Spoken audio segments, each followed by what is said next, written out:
This is a Flying Cow production.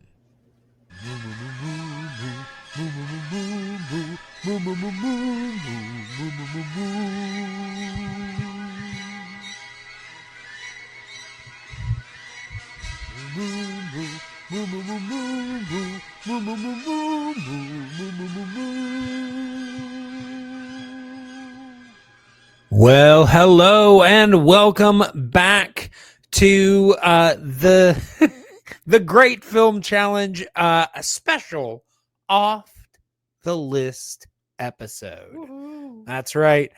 Little different than our regular episodes. This isn't the first time we've done this, obviously. But the last little bit, Aaron and I have been checking out the Fathom website. And if you're not familiar with Fathom, if you are interested in, classic films and things like that, it's definitely a good thing to check out, because what they do is they basically do events for special releases of films, whether it be like an anniversary or, like a excuse me, like a limited edition type of thing. One of the first Fathom events I ever saw was an animated version of a lost Doctor Who episode. So they do things like that, and you can kind of, check on their list of what they've got coming up. Often, they've got some really good things, and you can usually find, something at least close to your area. I mean, we're in Arkansas, and we were able to find a theater that was doing it not too far away. So, pretty cool. And I saw this, and this is a film that, obviously is not on our list, but it's one that I felt like was deserving of watching and discussing. And so we actually went down to watch this past weekend, and so now we're gonna talk about it. And the film in question is One Flew Over the Cuckoo's Nest. This is a 1975 psychological comedy drama film directed by Milos Forman.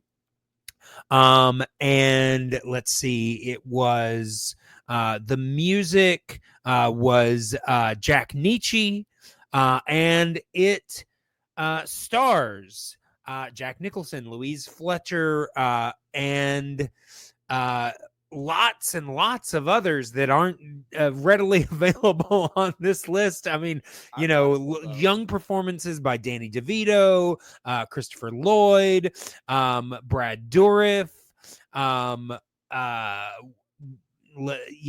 the list goes on and on and on. Lots of recognizable people in this film. I will say this is, I had seen this movie. I watched it. I mean, for the first time, probably around 20 years ago. Maybe not quite, but close to it. And the first way I saw this film, I actually saw an edited version of this film. I was living in a ministry at the time, and the only way we could watch films like this is if they were heavily edited. And I actually basically bought movies from a company that would edit these types of films, because I loved movies, and there were a lot that I really wanted to see. And so I would, get these edited versions of these films. And even that edited version, I remember watching and just being mesmerized by it. And then I rewatched it about 5 years ago or so, when I was going through the AFI 100 list. And so, but I mean, this isn't a film that I have like rewatched a lot. Like I said, this watch in the theater was the third, maybe the fourth time I had seen it, but good bits of it stuck with me. There are elements of this film that are kind of indelible. You're not likely to forget them. But obviously, Aaron, you had never seen this film. I had told you a little bit about it. Yeah. But did you have any sort of expectations or thoughts going into the film? Not a lot. I mean, the basis of the explanation you gave me was pretty interesting. Sure. I didn't think it would go to where the movie went, which I really liked. Sure. I honestly just like the movie overall. Yeah. I think the cast was amazing. Oh yeah. They all worked together really well. Mm-hmm. When I saw Jack, I was like, oh, he's gonna be good because it's Jack Nicholson. Yeah. Well, and I mean, I think this was kind of an earlier role. I think this for him after The Shining, though, right? No. Shining was in 80. This was 75. 80. Oh, that's right. This was his first Best Actor win. And I know before this he had done Easy Rider, but it was a really small role in that film. But he'd been acting since the late 50s, but this was definitely kind of, and he'd had like some early kind of breakouts in like the late 60s and things like that. But this is definitely like one of like his first like signature films, one of those films that people associate with Jack Nicholson. Kind of thing. And they, when we went to see the film, they talked about how successful this was in the award season. It not only I think pretty sure won Best Picture.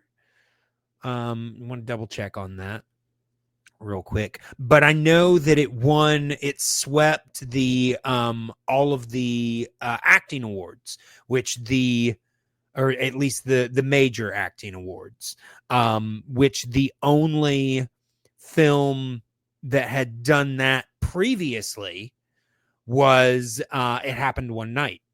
Because it took Best Picture, Best Actor, and Best Actress. So there you go.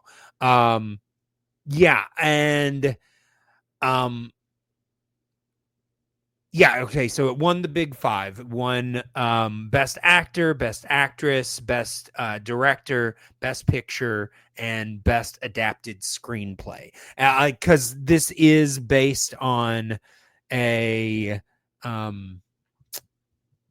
hold on. A novel by the same name, which came out in 1962. But yeah, I mean, for anyone that is not familiar with this film, just to kind of give you a background on it, it is basically about a guy named R.P. McMurphy, Randall P. McMurphy. He's called several things throughout the film, different variations of that, though. And basically, very early on, he is brought into this mental institution, which is presided over by Nurse Ratched, played by Louise Fletcher. And it seems pretty obvious that the doctors feel like he's already in he had been serving a sentence in a correctional facility, but then was sent to the mental institution for observation. Yes. And there's a lot of speculation as to whether or not he might be faking whatever they want him to be observed for. I will say it's never clarified exactly. Yeah. I mean, one doctor at one point said that they think that he might be I can't think of the term now. Psychotic? Yes, that he might have some psychotic tendencies. But from the audience's vantage point, compared to everyone else that we're seeing, he seems relatively normal. I mean, he definitely has a rebellious streak. And he definitely is a guy that doesn't like to play by the rules. Yes, definitely. But he's more a disruption than a danger. Yeah. And I think they do a pretty good job of displaying that. Yeah. And I mean, he's not this, he's this. Right. And that's what separates him. Yeah. And so I don't know what they're saying that he's faking, because really he's just kind of anti-establishment. Yeah. And throughout the course of the film, that ends up being a source of contention.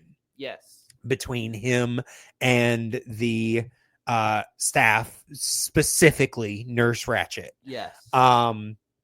And it just kind of goes through a series of happenings, and then things eventually escalate. Yes. To the end of the film. And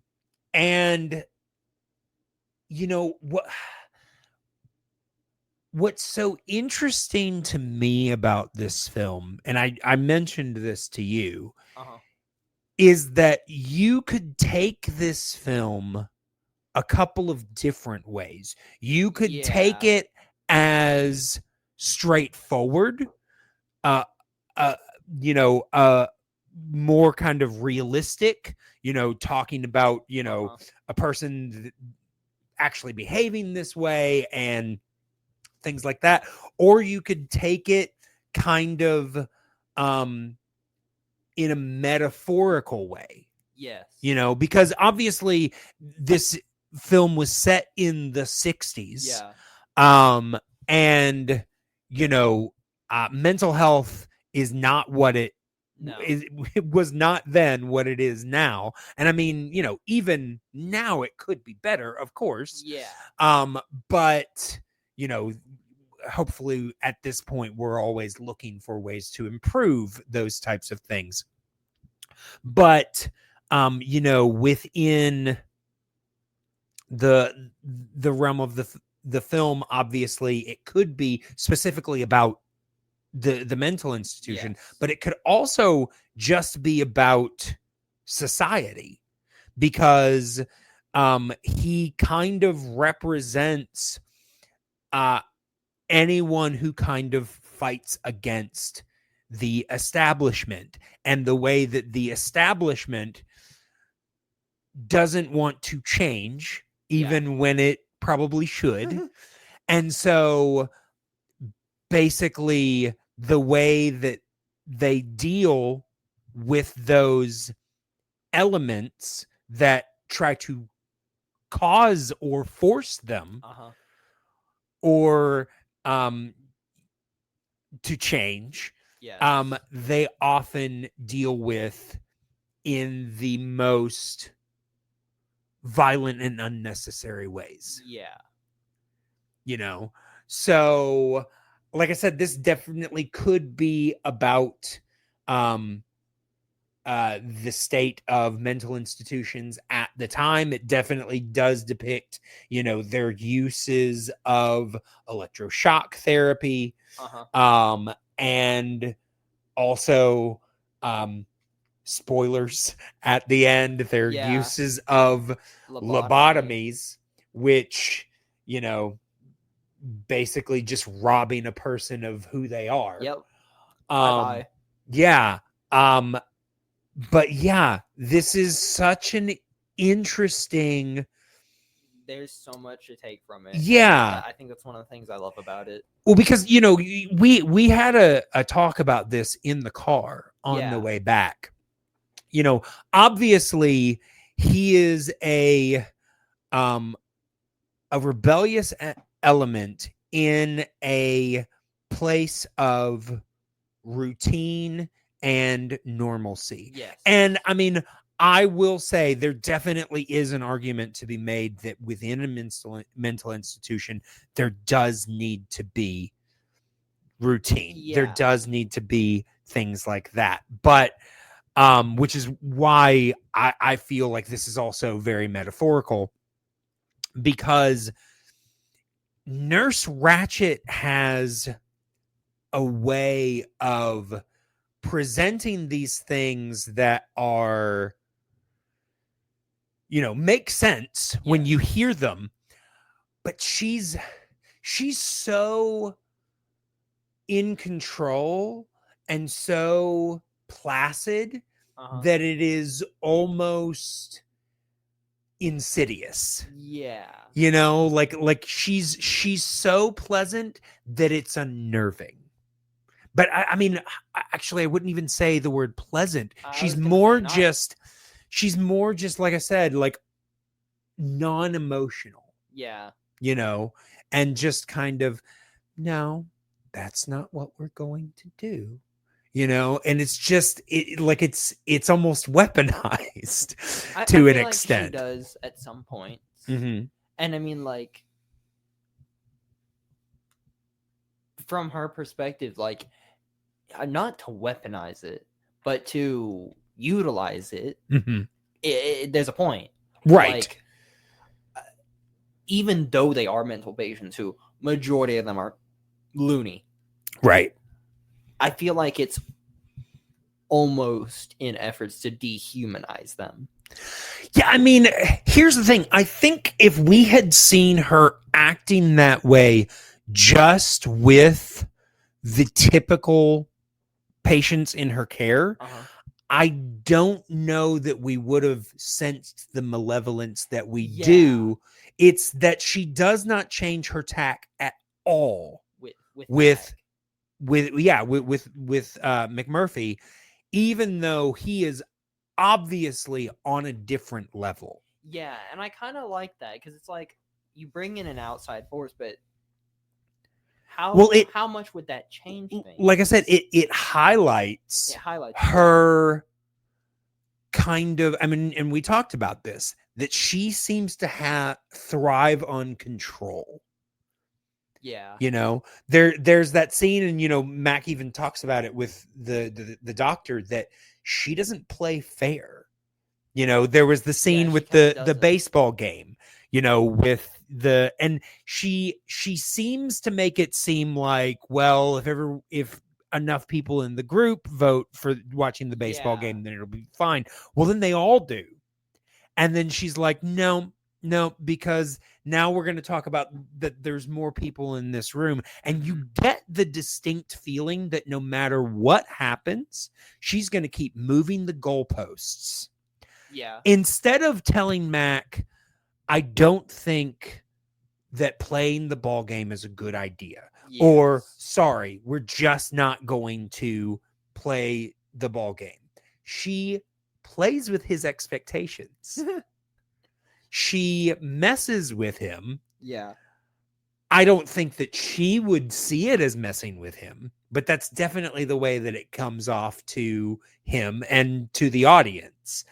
And to the point where, like I said, she seems to have this need of control. And I think the fact that he is not responding to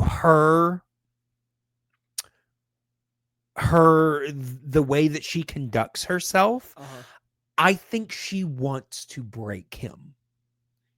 Yeah. Because there's that scene where they are discussing, and they're just like, maybe we just need to send him back because he's not. And I mean, honestly, that's really what probably should have happened. Yeah. He didn't need to be there. Sense. And him, he's pushing against these rules because they really kind of don't apply to him. And all they do is aggravate him.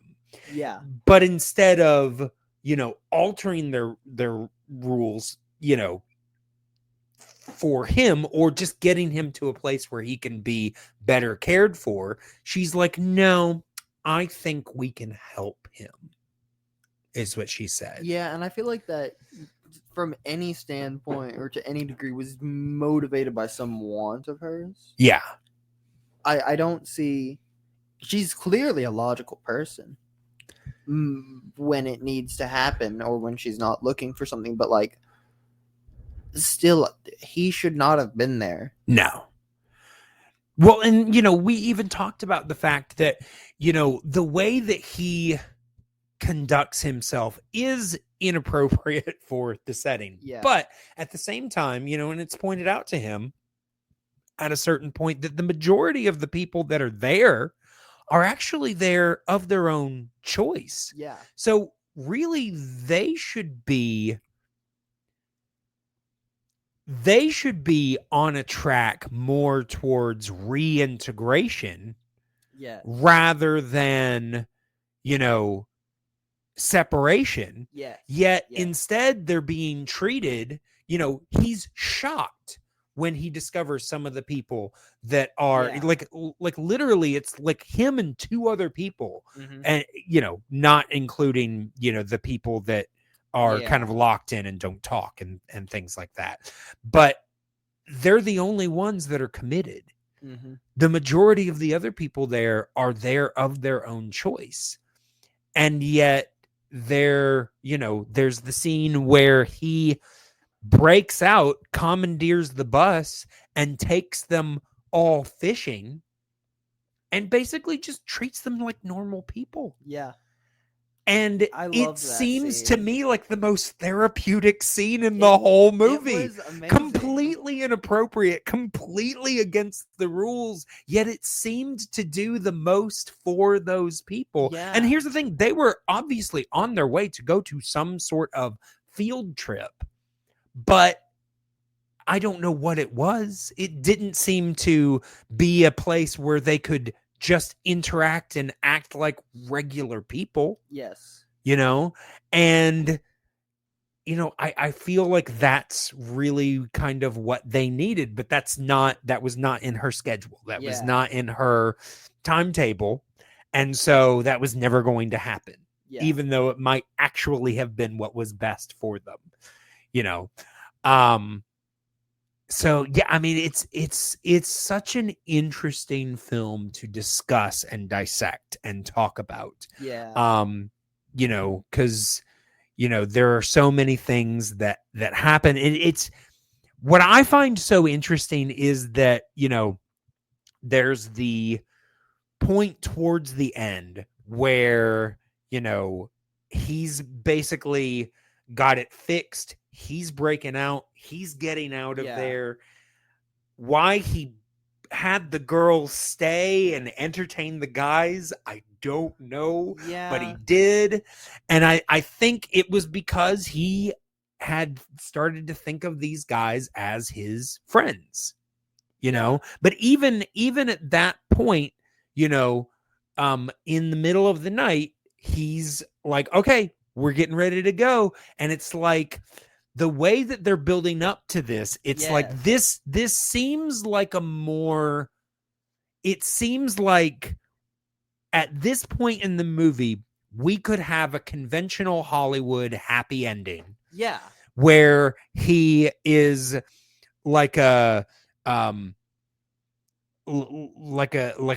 that came in, taught everybody a lesson, and Yes. then, rode out of town, rode off into the sunset, and we never saw him again. He was Yep. just a happy story that everybody had. Yes.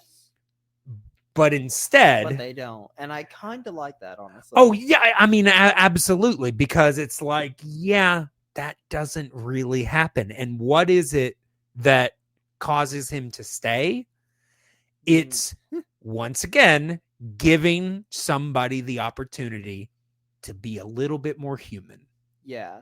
He finds out that Billy is attracted to one of the girls and gives them the opportunity to spend time together.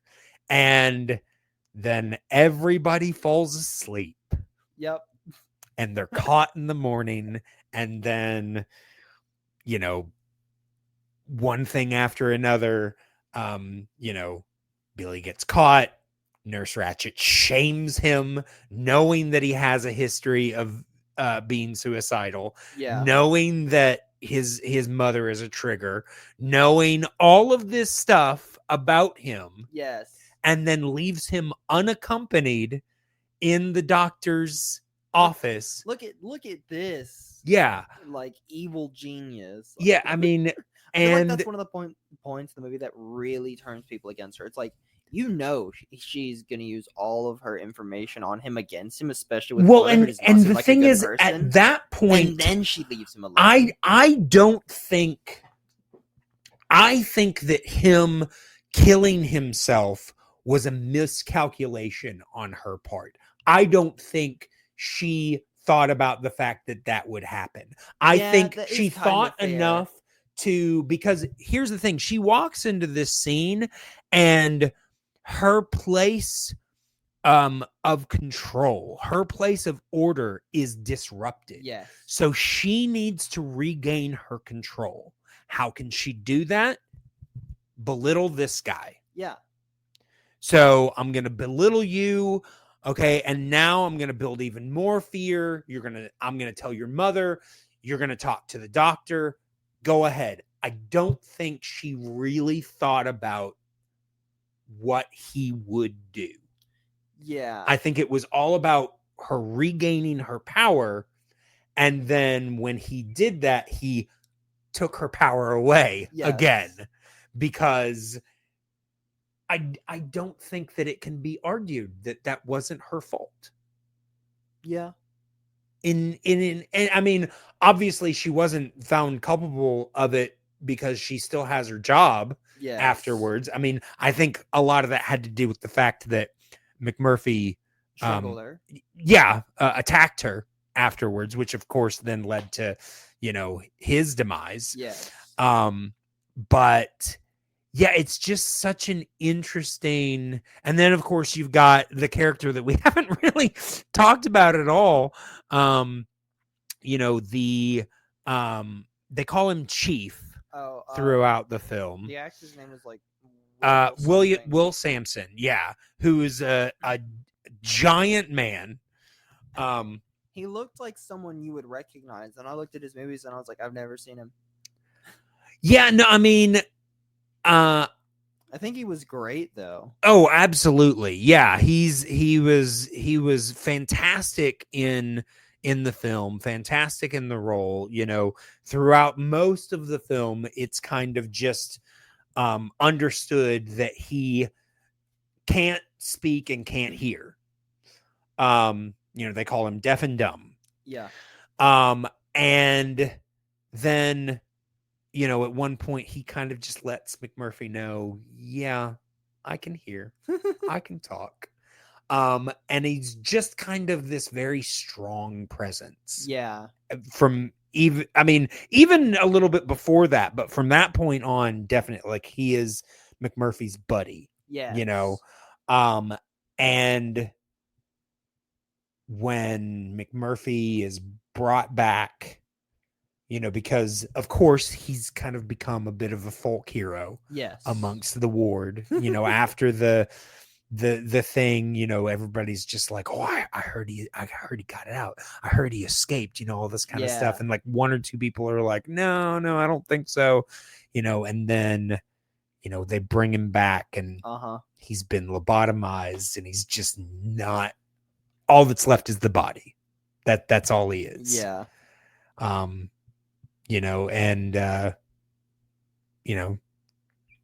Chief decides to put him out of his misery. Yeah. And break out and freeze himself. And it's such a poignant ending. Yeah. Because I think he even says, I'm gonna go and I'm taking you with me. Yes. Something like even though he's not physically doing it, he's in spirit. He's bringing him with him. He knew he couldn't leave him there like that. But yeah, it's it's such a good movie. Any film that provokes this type of discussion, I just really enjoy.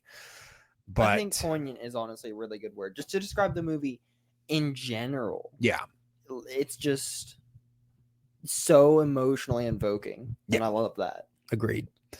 All right. Well, is there anything else in particular that you wanted to talk about this movie before we move on?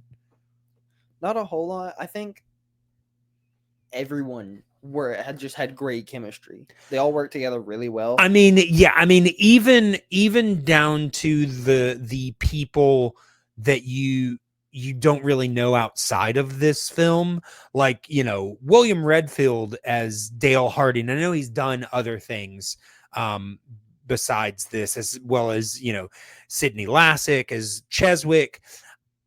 I know that they have done things outside of this, but this is the film I know them for the most. Yeah. They are just so good in this film. Danny DeVito, which this is one of his earliest roles. This is just a few years before he started doing Taxi. Yeah. You compare this role to anything else that I've ever seen Danny DeVito do, and it's completely different. The way that he plays Martini, yeah. he's 100% convincing as that character. Usually you see him in much more comedic things, and I would describe Martini as kind of a light character, but he's also a very realistic character. So it's a much different type of thing. And then Christopher Lloyd as Tabor had a very menacing presence, even though he I loved Tabor. Yeah, clearly violent to some degree, right? I mean, he never really acts out that much, but there's just kind of like the underlying menace that Lloyd brings to that role, that you're just like, okay, this guy has done something, because he's one of the only people that is other people besides McMurphy that's committed. And you imagine, okay, he's done something. Yeah, he clearly was. Yeah. I honestly don't want to know what his crime was, kind of thing. But yeah, I mean, yeah, you're right. It is a great cast. Vincent Chiavelli, haven't mentioned him yet. Really solid cast. Really inhabit the world and the roles within it. But yeah, anything else that you wanted to discuss? No. All right, then let us go ahead and let people know how they can get in contact with us. Of course, you can always contact us on our socials at The Flying Cow Pod. You can also email at theflyingcowpod@gmail.com. Make sure to check out everything that we've got going on there. Obviously this is a special episode. This is not coming out on one of our typical days. So make sure that you are listening to the regular podcast. Not entirely sure when is going to be coming out, but just check in and see that should be coming out every Saturday. So check that out. But yeah, until next time, moo.